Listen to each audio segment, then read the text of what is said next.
সমঝোতার টেবিলে যখন শান্তির আশা, ঠিক তখনই পর্দার আড়ালে বাজছে মহাযুদ্ধের দামামা। মার্কিন প্রেসিডেন্ট ডোনাল্ড ট্রাম্পের দাবি, যুক্তরাষ্ট্রের শর্তে রাজি না হলে সামরিকভাবে সম্পূর্ণ ধ্বংস করে দেওয়া হবে ইরানকে। কিন্তু তেহরান কি সত্যি এতটা দুর্বল, নাকি চীন ও রাশিয়ার সমর্থন পেছনে নিয়ে বিশ্বের সামনে হাজির হতে যাচ্ছে এক সম্পূর্ণ নতুন বিধ্বংসী ইরান, যা কেবল মধ্যপ্রাচ্য নয়, কাঁপিয়ে দিতে পারে খোদ ইউরোপে থাকা মার্কিন ঘাঁটিগুলোকে। একদিকে হোয়াইট হাউস থেকে আসছে একটি অসাধারণ শান্তি চুক্তির আভাস, যা এখন কেবল প্রেসিডেন্ট ডোনাল্ড ট্রাম্পের অনুমোদনের অপেক্ষায়, আর অন্যদিকে ইরানের জাতীয় নিরাপত্তা কমিটি এবং শীর্ষ সামরিক নেতারা দিচ্ছেন একের পর এক কঠিন ও নজিরবিহীন হুঁশিয়ারি। যদি এই কূটনীতি ব্যর্থ হয়, তবে কি এবার অবরুদ্ধ হতে যাচ্ছে বিশ্ব বাণিজ্যের দুই লাইফলাইন, হরমুজ ও বাব আল মানদেবের প্রণালী? ইরান কি সত্যি ব্যবহার করতে যাচ্ছে তাদের গোপন এআই ড্রোন প্রযুক্তি? আর ট্রাম্পের বিস্ফোরক মন্তব্যের পেছনে আসল কৌশলটাই বা কি?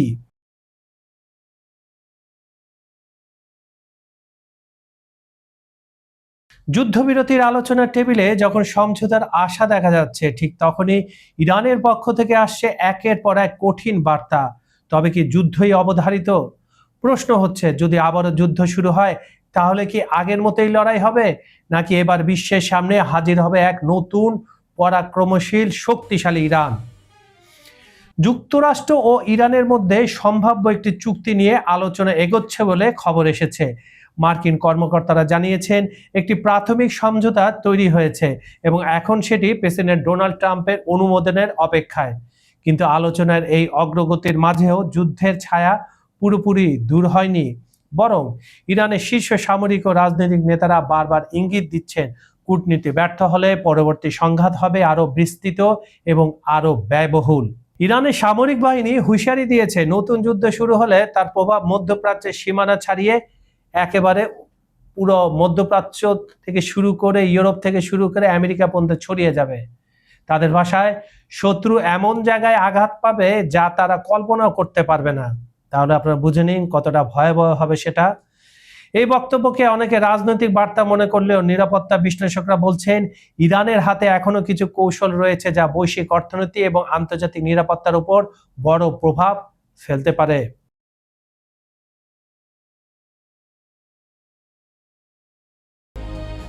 সবচেয়ে বড় উদ্বেগের নাম সমুদ্রপথ।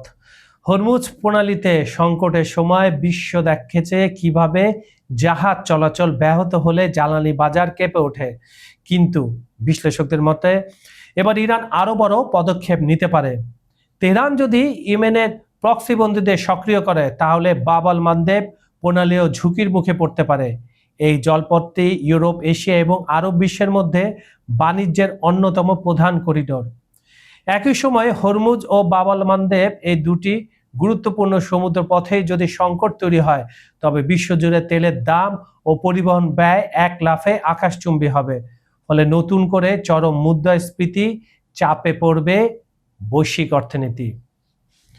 শুধু সমুদ্র পথ অবরুদ্ধ করাই নয়, এবার ইরান তেলের ক্ষেত্রেও আরো কঠোর অবস্থান নেওয়ার ইঙ্গিত দিয়েছে। ইরানের জাতীয় নিরাপত্তা কমিটির সদস্য আহমেদ বাকশায়েক আরদেশানি বলেছেন, যদি যুক্তরাষ্ট্র ইরানের তেল স্থাপনায় হামলা চালায়, তবে ইরান শুধু পাইপলাইন নয়, সরাসরি উপসাগরের দেশগুলোর তেল ক্ষেত্রকে লক্ষ্যবস্তু করতে পারে। অর্থাৎ সংঘাত কেবল দুই দেশের মধ্যে সীমাবদ্ধ থাকবে না, এর বিধ্বংসী প্রভাব ছড়িয়ে পড়তে পারে পুরো জ্বালানি বাজারে।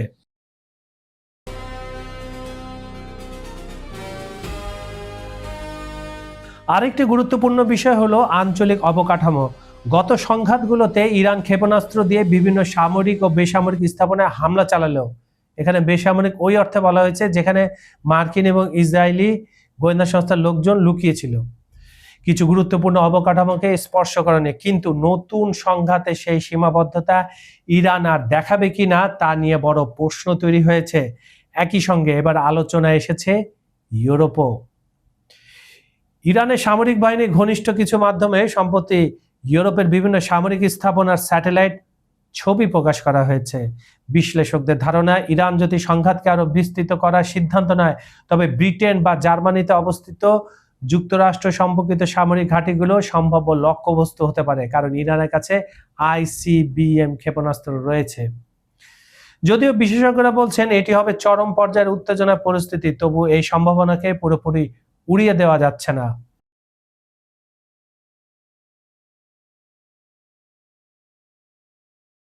সবচেয়ে কৌতূহলের জায়গা হলো নতুন প্রযুক্তি। ইরানের সামরিক বিশেষজ্ঞরা দীর্ঘদিন ধরে এআই নিয়ন্ত্রিত ড্রোন নিয়ে কাজ করছে বলে দাবি করা হয়। এগুলো এমন ড্রোন যা ঝাঁক বেঁধে একে অপরের সঙ্গে যোগাযোগ করতে পারে, আকাশে নিজের গতিপথ স্বয়ংক্রিয়ভাবে পরিবর্তন করতে পারে এবং যে কোনো আধুনিক প্রতিরক্ষা ব্যবস্থাকে ফাঁকি দিতে সক্ষম। যদি এসব প্রযুক্তির বাস্তব প্রয়োগ এখনো বিশ্ব দেখেনি, তবুও ইরানের সাম্প্রতিক বক্তব্য ইঙ্গিত দিচ্ছে তারা ভবিষ্যতের যুদ্ধকে শুধু সাধারণ ক্ষেপণাস্ত্রের লড়াইয়ে হিসাবে দেখছে না, আরো থাকবে অনেক কিছু।